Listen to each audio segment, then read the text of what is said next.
Hey everybody, this is the Sliders Review, and I'm here today to talk to you about Star Trek Strange New World Season 2, Episode 1, The Broken Circle. So this was a pretty good episode. It still has that nice blend of like old Trek and new Trek.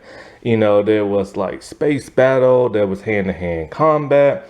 They went to like a new planet. We got to see some Klingons. You know, there was an actual like, story, even though it was a kind of somewhat rushed, but it also is gonna lead into something probably a little bit more bigger and stuff. There was some character development, and we got a brand new crew member. So all in all, it was a fairly good episode, pretty good and stuff like that. But there are still some things that kind of like bug me in this episode because it's getting more on side of the new Trek vibe than it is the old Trek vibe. And it's like, why do that? Like, why are you leaning more towards the new Trek instead of being somewhere in the middle? When I did my first season review, if you watched that, and if you haven't, then go watch it.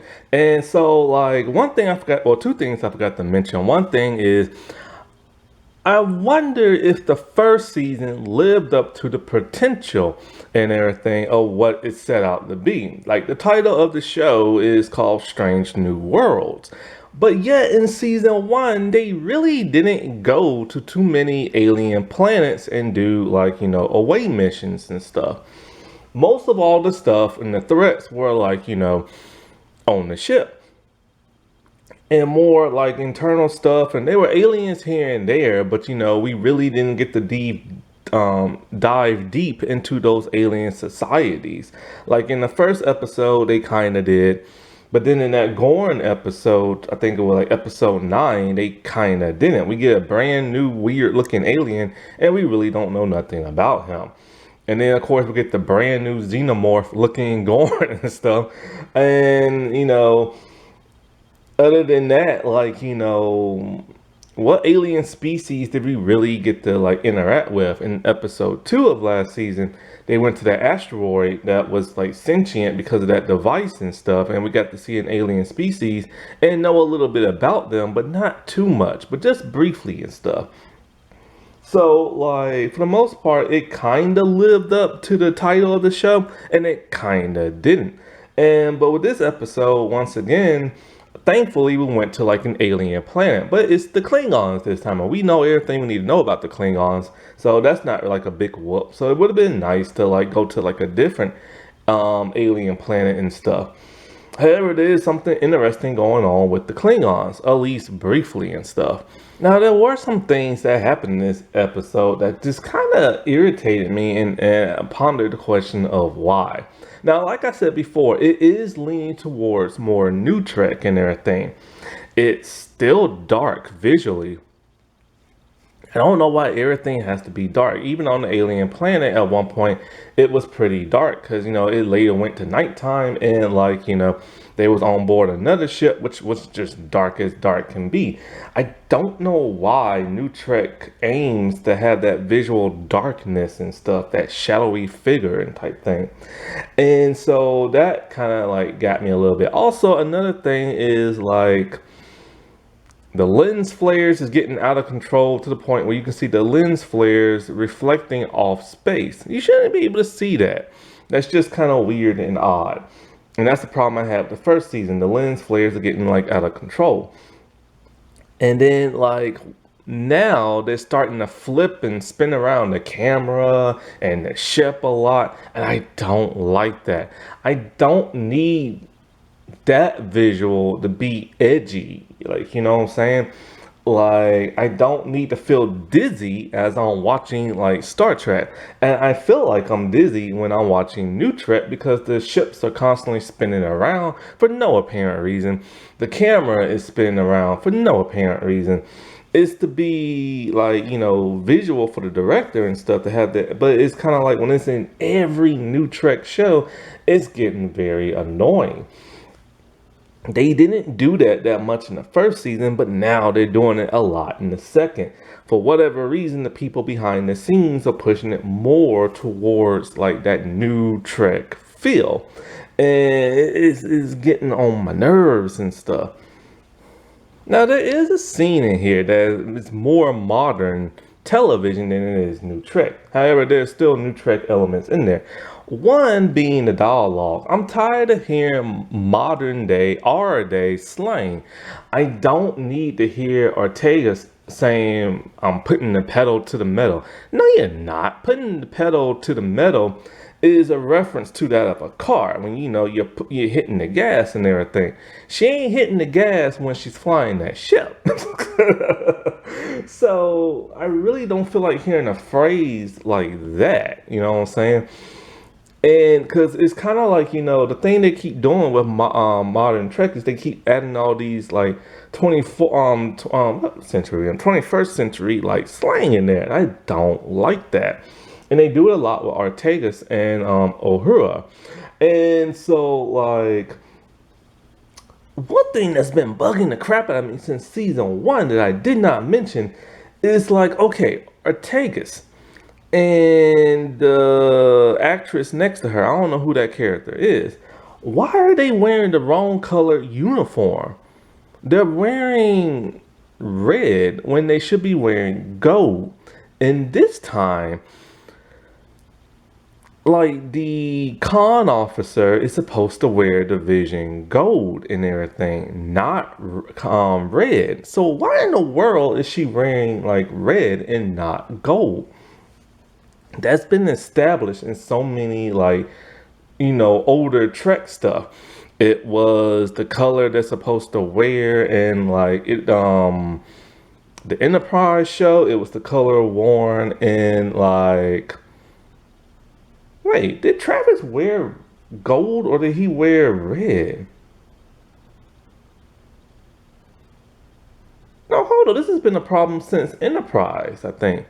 Okay, I had to go back and look at Enterprise. So Mayweather is wearing a gold uniform with a gold stripe. Every like con officer and even navigator, yeah, I'm finna get into Mitchell too. Mitchell is the Asian lady who's next to her. Why would they give her such a American sounding name if she's Asian? Like every Asian character on Star Trek has always had an Asian type last name. Anyway, so navigator and con officer are supposed to be gold in this time era, but they keep having like those two wear red, and I'm like, why? I don't want to see them wear a red uniform. I want to see them wear a gold uniform.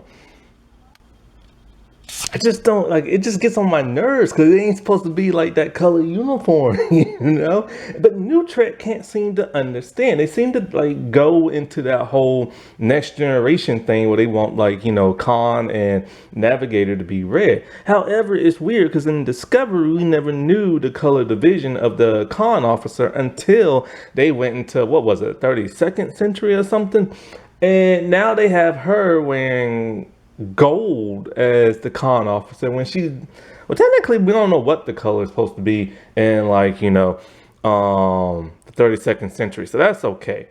But like so that makes me think, okay, she was gold back when she was in Discovery season 1, even though you can't tell because of their uniforms just like blue and stuff.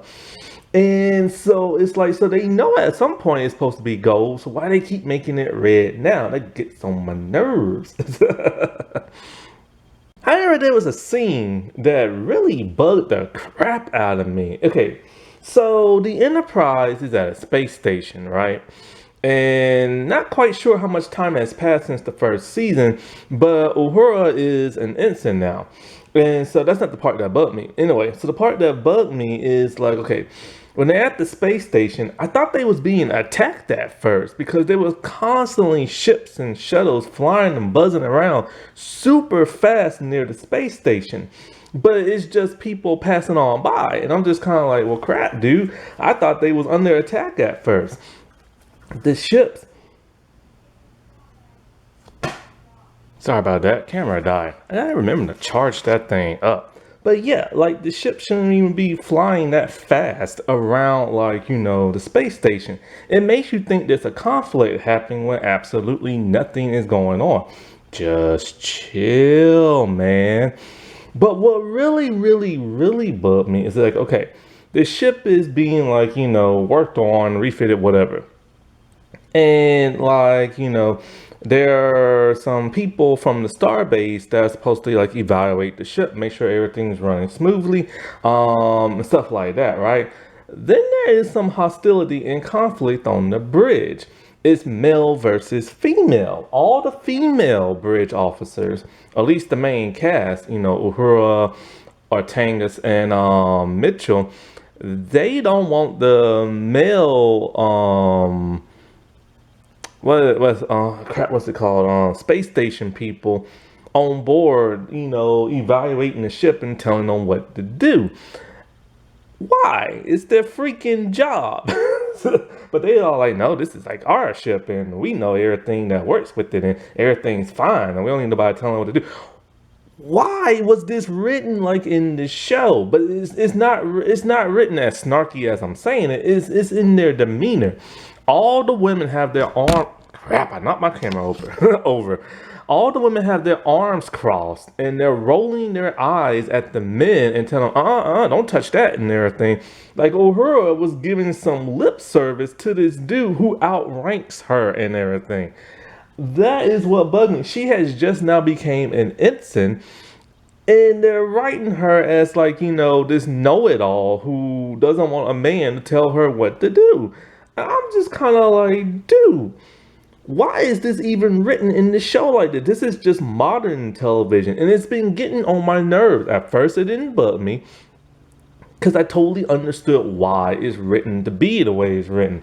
Because, in older television series, men would do this to women. And it even happened in the unaired pilot of Star Trek, the original series, when Pike told number one he doesn't feel comfortable having a woman on his bridge.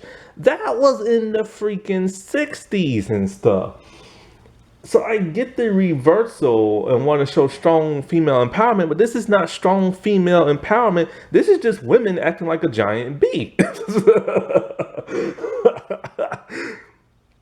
And the fact they all got their arms crossed and they're rolling their eyes and they're just being rude to these men for no apparent reason is just odd and strange and stuff. And I'm so sick and tired of seeing this in modern television. And it has to be a requirement in modern television. It has to be. Like, there's no other like explanation for it. But it just makes it comes off as just rude, snarky, and like, modern day television and new Trek and everything.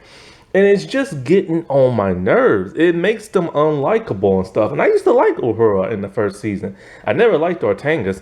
And Mitchell was just there and stuff. But now they just seem like a bunch of know-it-alls who don't want a man to tell them what to do. And I'm just kind of like,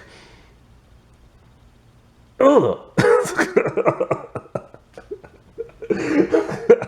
And on top of that, it's dark inside. Why is the bridge dark inside? They're not at red alert. Their power hasn't been drained. It's just dark, and the ship is being worked on. Why is it dark on the freaking bridge? And anyway, let's get into what exactly this episode's about. Some things I liked and some things I didn't. So Spock is going through the emotions and everything. He is very emotional and stuff, still from last season. Parts of me don't mind this. It's okay. Like, because at least it's giving his character something to do. And this is before Spock is Spock in like the original series, you know what I'm saying? So it's nice to see him tap into his humanity every once in a while. But I'm getting kind of tired of it happening in every episode. It's getting very annoying and stuff. And so, like, of course, this is all because of that one smile Leonard, I cannot talk today. Leonard Nimoy did in the original series unaired pilot and stuff. When he went down on that planet, smiled at a flower. And so they're all like, hey, remember that? Let's have that in every episode. But, I just need him to be Vulcan at times. Now, he goes to sickbay to see what's wrong with him, and Omega tells him that, hey, you're stressed out and everything. So he gives Spock like a musical instrument talking about like, music helped like calm the nerves and stuff like that, and especially in Vulcans.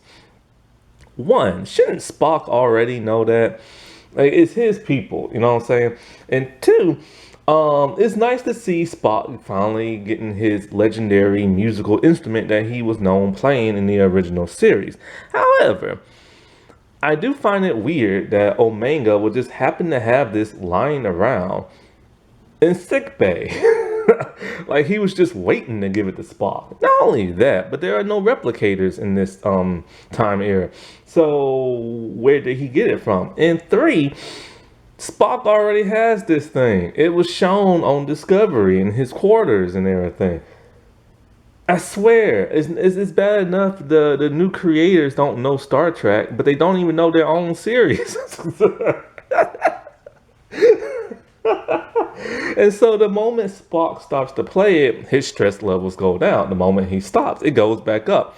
I guess it's for comedic relief, but it's just kind of strange and everything, so whatever. And I will say him being super emotional is starting to get on my nerves a bit because he's fallen in love with Nurse Chapel for whatever bizarre reason. But doesn't he have like a girlfriend or married or something like that? So why is he having these feelings for her? Now, if this can pay off to where it's good character development, then I'll be fine with that. But if it's just there to add conflict for no apparent reason, then that's gonna bug me and stuff. Cause it makes him look very unfaithful. And so, like, at some point in time, you know, number one and Pike aren't really in this episode. They are briefly seen in the beginning. At first, I thought it was going to be a Pike episode, but it wasn't.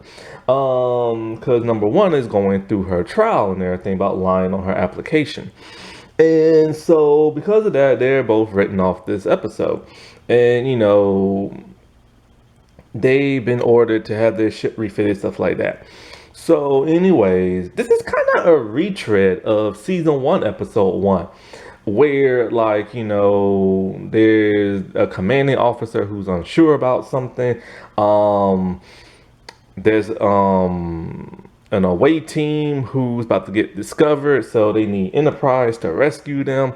Only for them to be discovered by the aliens. They get put in some type of conflict where they have to talk their way out. And so it's kind of a bit of a retread of the first episode, the first season. So who's in danger? Singh and everything. The woman who is related to that of Khan, which they still have not explained yet. Anyway, so she has a distress signal out, and Enterprise apparently is the only one who discovered, even though they're in a space station with other ships. So since they've been ordered to stay, Spock saw like, yo, we should steal the ship. Okay, this is starting to get annoying in like New Trek. Why is the flagship always getting stolen now? This has been going on in quite a couple of the shows. And what is it? Picard, the last season, they just now stole that ship. I think they stole one in season 2. What is it? Something else. In Prodigy, these kids found the ship and everything. Which, by the way, Prodigy just got canceled. And it was renewed for a second season. In fact, it was supposed to come out later this year, which means season 2 is probably already complete and ready to put out, but it got canceled. And not only is it going to be canceled, Paramount Plus is taking it off their streaming site, just so they don't have to pay residuals and everything. Now, I never watched Prodigy. I don't know if it's good or not. Like, I don't tend to watch, like, you know, well, when I found out it was on Nickelodeon, I'm like, okay, this must be geared to kids. And after seeing Lower Decks, that first episode, I'm like, heck nah, I'm never watching another animated Star Trek anything. But, like, apparently from a lot of people said it was actually pretty enjoyable and a whole lot better than Lower Decks. But, you know, the marketing strategy for this show was bizarre. It came out early last year in January. Then the first half wrapped up in January, and then they didn't show the rest until around October of last year. That's a huge time gap to be on hiatus. So how are people supposed to remember what's going on? Plus, it's supposed to be geared to kids on Nickelodeon. A kid's attention span is very short. So, also, why would kids nowadays watch Star Trek on Nickelodeon of all things, you know? So, I always knew this show probably was never gonna last, but apparently people said it was pretty enjoyable. And yeah, so now it's canceled and about to be scrubbed and everything. And a lot of new Trek shows are coming to an end. So, they need to work their crap out. So, anyway. So Spock and them about to steal the ship, right? And then we get a new character introduced, um, played by Carol Kane. Paulina, I think her name is. Pella, I think Pella is her name. And it turns out she's not human, even though she looks human. She's now a brand new made up species. I found that out because I had to look it up online. And I don't mind if they introduce new species, especially in this time era and stuff, because, they need somebody new because I mean, as cool as the Ferengi episode was in Enterprise, I don't want to see TNG characters in older Trek shows. However, when the Ferengi showed up, they told Starfleet, "Yo, we're back" and everything, and I'm just kind of like, "Oh, so they must have appeared many years ago." So I guess that's okay. And so she's more like an uplifting type character, which is pleasant to see because that's how old Trek is. You need those uplifting characters who's not always moody and stuff. However, I can never understand a word she is saying. Now, I've never seen this actress act before, even though she was in When a Stranger Calls back in the day. I started watching that movie, but then I stopped, the original and stuff. And so it turns out she works at Starfleet Academy, she's on the space station, and she's tired of teaching cadets. So she helps Spock steal the ship because she realizes, oh, they're about to steal it and everything. And it's just too convenient. She shows up the moment he's about to steal it with everybody else. And she's the only person smart enough to realize, hey, you're about to steal the ship, even though tons of people are scanning constantly the ship and can't realize that. So she teaches them how to properly steal the ship, but causing them to have like a leak in like the engines. If there's a leak in the engines and their ship is supposed to be fixed by the Starbase and everything, why didn't the Starbase personnel come on the ship and be like, yo, we need to fix the ship because you have a leak and everything? But because they're so stupid now in New Trek, they just let them like go off and leave and everything. And so now she decided, I'm quitting Starfleet Academy and I'm gonna join your ship as the new chief engineer. I think she might be a spy because she just keeps popping up in random places, especially at the end of the episode. Because it is a little too convenient that, she joined the ship just when they was about to steal it and everything. And plus, when you get towards the end of the episode and who the new villain is going to be, I don't know. I think she's a plant, but only time will tell. And so the other thing that bugged me is now the phrase. At first, this never bugged me, but now it's starting to get a little annoying when they force it on the show. When it happens naturally, then it's fine.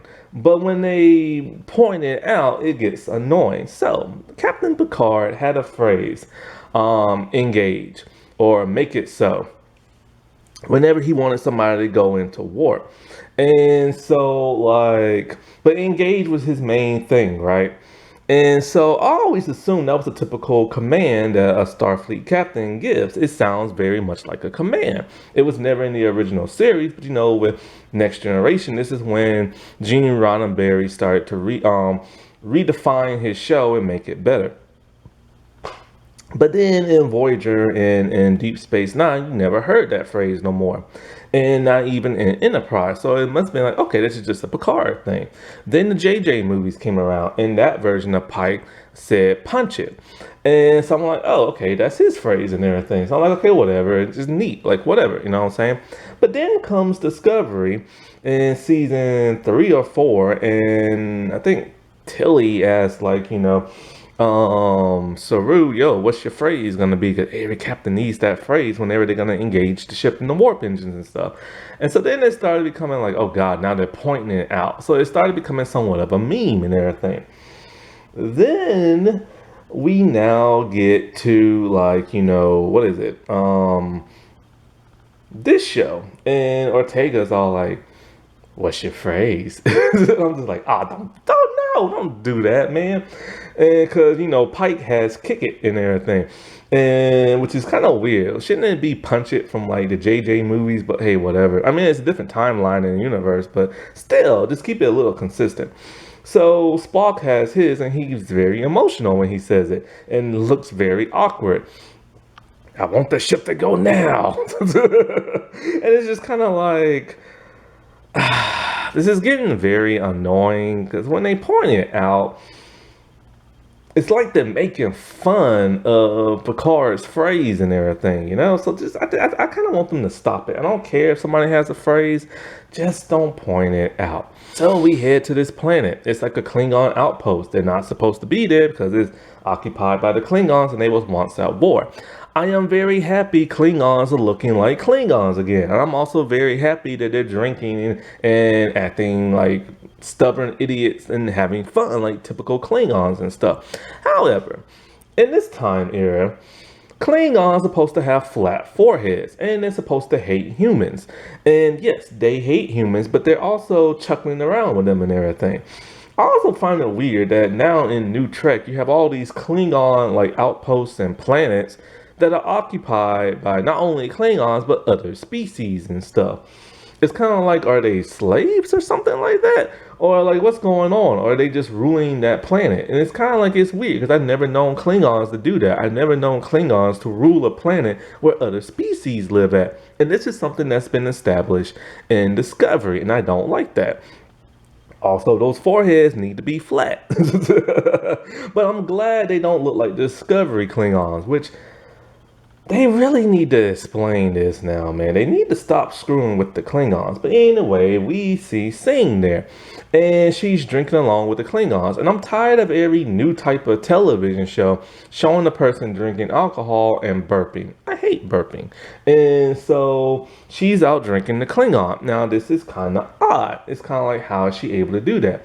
They're drinking blood wine, which is supposed to be 10 times stronger than whiskey, which can give a person an extreme hangover, but she's completely fine and she's out drinking the Klingon.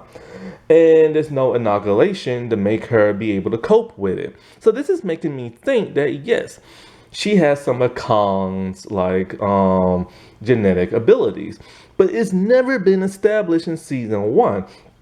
They really dropped the ball with her in terms of being related to Khan and everything. Is she augmented? Is she not? Did she develop some of his augmentness and stuff through like DNA? Like, what is she? Is she a superhuman? Is she normal? Like, what's going on with her? This should have been explained in season 1. But the fact that she's able to outdrink a Klingon makes it seem like there's something going on in her DNA that's not quite like human and stuff. And so, like, either that or they're just trying to do the whole strong female empowerment thing. Because Spock gets hung over at the end of the episode when he drinks it and stuff. So it's one of the two. Either it's strong female empowerment or there's something going on in her DNA. Because it's kind of weird. How exactly is she related to Khan and she's Asian white and Khan is Mexican? Make it make sense. I don't care if a person is biracial. I don't care if they change a person's race. However, you gotta make race make sense at times. It's weird when I'm watching like a television show and I see there's a white mother, a black husband, and their biological kids are Asian and like Mexican. Not adopted, but biological. It's like, what? Just make it make sense, man.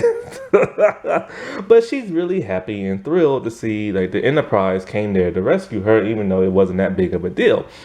And so with her character, they're making her more friendly, but it's a little confusing because like I said before in last season, her character development was a little all over the place. One minute she's mean and stern, then she's nice and friendly. And so they need to establish how she's gonna be and everything, and then let the character development happen later on. And so, like, but, like, pretty much the entire bridge crew is there except for Artagas and everything, which is something that's starting to bug me now. Artagas really has nothing to do on the ship other than saying stupid one-liners. But every time they go on a away mission now, the entire bridge crew goes too, or at least the senior staff, I meant to say. The entire senior staff is always on an away mission, and that's getting very annoying. But, I don't mind if, like, the one in charge, like the commanding officer, and somebody else goes, because back in those days that's what always happened. But the entire crew shouldn't be able to go. But anyway, apparently, what's really interesting is that there's a rogue operation of Klingons that stole a Federation ship during the war, and now they want to restart the war because of profit. The moment I heard the word profit, I thought, oh, cool, Ferengis. And I'm like, oh no, there's no Ferengis here. But it's just a bunch of greedy Klingons and stuff. Because they want to just restart the war to make some more money and stuff. Interesting plot, but how long is this going to last? If it's just for one episode, then why have such a huge thing like that? They should just make it Ferengis. If it was going to be a solo episode, just make it Ferengis. But no, apparently it's the Klingons, and this would be like a story arc type thing. But no, this is going to get cut very quickly in just this one episode. And so she's there because of, like, that little girl from the Gorn episode. She went to go reunite her with her mothers and stuff. And they're living on this Klingon, like, outpost type thing in Klingon territory. Now, what's really interesting is that, like, once again, Singh is, like, on an away mission far, far away from the rest of the ship. Why is she always on an away mission undercover when she's the security officer on board the Enterprise? Another thing that's interesting with that is, like, she had no idea that Uhura is now an ensign. How long has she been gone? So how much time has passed exactly from season 1? Because, it would have been nice to see Uhura, graduate and everything, become an ensign, which we did not get to see. We get to see it with everybody else, why not her and stuff? We even got to see it with Tilly at the end of season 1. I get tired when they do this retread thing. Tilly was a cadet in season 1, and towards the end, she became an ensign, and then, but at least we got to see that with her. And now they're doing the same thing with, like, Uhura is kind of like the new Tilly of the show. Only thing is she doesn't cry and she doesn't act stupid. So, they're there to treat, like, the, I guess, radiation poisoning from a lot of the people that live on the planet. It's from photon torpedoes and stuff. And so as they're, like, snooping around and everything, this is when Spock and them go back to, like, the ship, because they realize there's some type of weird conspiracy going on to restart the war. Omega and Chapel are doing their, like, medical stuff, and they get captured by the rogue Klingons. And then that's when they discover that they have a Federation ship. So this is what gets really odd and bizarre. Omega and Chapel have to fight their way through the ship, get a transponder out to let, Enterprise know what's going on. I don't mind if they fight in this episode. In fact, the choreography was really cool and everything. Also, you can't get mad at them fighting because Kirkins fought, like, in every episode of the original series. So that's just something they did back in those, like, that era of, like, Star Trek and stuff. So I'm totally fine with them, like, throwing down.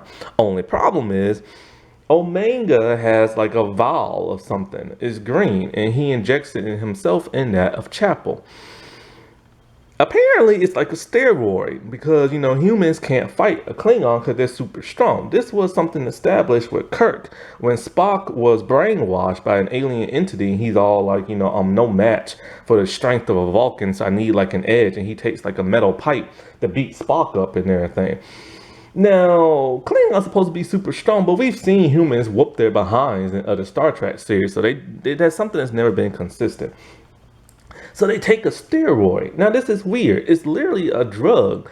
Shouldn't this be against Starfleet regulations and everything to take this drug to fight a Klingon? Also, how come nobody else has ever done it in Star Trek history? So that's kind of weird. Also, why does he just keep it on himself at all times? That's something that don't make no sense unless because they didn't really know Klingons was on that planet, really. Well, they kind of did and kind of didn't. And so he just took it as a precaution, but it's just kind of weird, you know what I'm saying? And so they fight their way through. They get they make a transponder signal and everything. And so like what it is that these rogue Klingons are gonna take the Federation ship. They leave the planet and they plan on firing at like a Klingon vessel and Klingon planet, this and that, to start the war up again. So the Enterprise is forced to fight the Federation ship. Now here's the odd thing. I think it's also rogue Federation officers as well. Now here's the odd thing.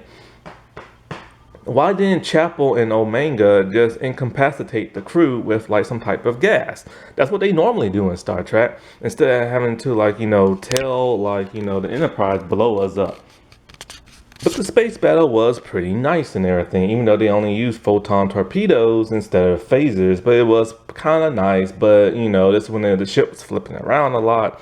And it should have been longer than what it was. I would have liked it to be a little bit longer and them to use phasers and this and that. Well, at some point, the Klingons realized, hey, there are two Federation ships over here and they're firing on each other and blah, blah, blah. And so Spock, he feels like, he's just going to have to destroy this ship. Even though there's a possibility that there are Omega and Chapel are there. So he blows it up and he's super emotional and everything. Now, what doesn't make sense is that Omega's all like, we're gonna have to like, jettison ourselves into space, but they don't have space suits whatsoever. And they have like a vest and maybe one mask and that's it. And they both gonna go out there. He said it'll take about a minute before they lose consciousness and freeze. I don't know anything about space. I don't know how long it takes for you to die in space, but there's no oxygen in space and it's very cold. I assume that, hey, once you're out there, boom, you're just gonna die. But they're out there for a good couple of like seconds and everything. The ship explodes. But this is what don't make no sense. When the ship explodes, aren't they near the Rogue Federation ship? So why didn't they die in the explosion? Since they are near, like they're drifting out in space, but they're so close to it, they should have been blown up as well. Anyways, they're beamed up at the last second. And when they're beamed up, like it's all this like crazy CGI going around, which is visually nice, but I don't need all that in Star Trek. And there they are, incapacitated and half frozen. Spock resuscitates Chapel somehow without blowing air in her and stuff. And she wakes up, he cries, and I'm just like, dude, stop crying. You're a little too emotional. Stop writing him to be so emotional. Also, why aren't they dead? Also, why weren't they beamed to sick bay? And why didn't any medical staff save them? They have literally been frozen out in space and somehow now they are alive. I don't understand that. Also, the new transporter chief, that person sounds like a 15-year-old, but the person who plays it is like 32. I'm all like, dude, like they have a child and everything. But the person is actually an adult. So Admiral April is not happy about what Spock did, and Spock said, he'll take full responsibility, but the Admiral just lets him go on a warning because Spock is now hungover drunk. In order to appease the Klingons, Spock is all like, yo man, we're telling the truth and everything. They were rogue, we fired on them, we're not here to restart the war, and I can prove it because Vulcans never lie, and let's drink about this. So they drink. Spock gets drunk, and then all of a sudden, the new lady, Pelena, whatever her name is, she shows up, gives Spock some advice, and she's drinking something. Not sure what she's drinking, but she's drinking something. I think she's a plant, man. Like, seriously. Like, she just showed up at the most random times and everything, and now she's joined, like, the ship. And she joined, I think, without Spock's permission and stuff. Even though he's now in command while Pike is away, but I guess the Admiral put her there. And it's just kind of weird. She's going to quit teaching at Starfleet Academy just to work on the Enterprise. I bet you she's a spy, man. Like, I bet you anything. But then, the two admirals are talking, and one's upset about how Spock got away so easily with this. And then he tells him, like, this was a nice distraction from our other like main thing that's going on, and that is the Gorn. Apparently, they're gonna make the Gorn a big bad thing in Star Trek. But why? Because I thought nobody's supposed to know what a Gorn is until Kirk fights it on that planet and stuff. Spock should not know what that is. Uhura should not know what that is. But apparently now people know what the Gorns are in Starfleet. So, hey, whatever, you know what I'm saying? And like also now they have to deal with like the trial of number one, Una. So this is what's kind of weird. If Omega took a steroid and augmented his DNA to like fight like Klingons, isn't that illegal? Like technically it's kind of similar to what like number one did when she lied about her application being that of a different alien species. So I don't understand what the rules are with this whole, oh, some people can be augmented and other people can't. I mean, even in season one, they inject themselves with something that turns them to a different species. So they're augmenting their DNA. So how is it okay for that, but it's not okay for her and her species? I don't know, but it's not gonna matter really, is it? I mean, well, I don't know, because it's kind of like, would they kick her out? Because she was never in the original series, so maybe that's the way they're gonna write her out. But why bring in a big name star just to do that? But then again, they've done that in the past. And so, yeah, like I said before, not a perfect episode, but it was all right and everything. Like it was entertaining here and there and stuff. And it's still that blend of new and old Trek, but it's leaning a little bit more towards the new, which is getting on my nerves and stuff. The whole point of this show was to be different from new Trek and for them to explore strange new worlds and do more old Trekish type stuff. And the first season was kind of like that a bit, but now it seems like they're going back to the well of doing like new Trek and everything. And that's like really annoying and everything. I don't like new Trek. New Trek is proven to not be accepted by most of the fandom, and a lot of it's getting canceled now. Alrighty, well, I'll talk to y'all later. Bye.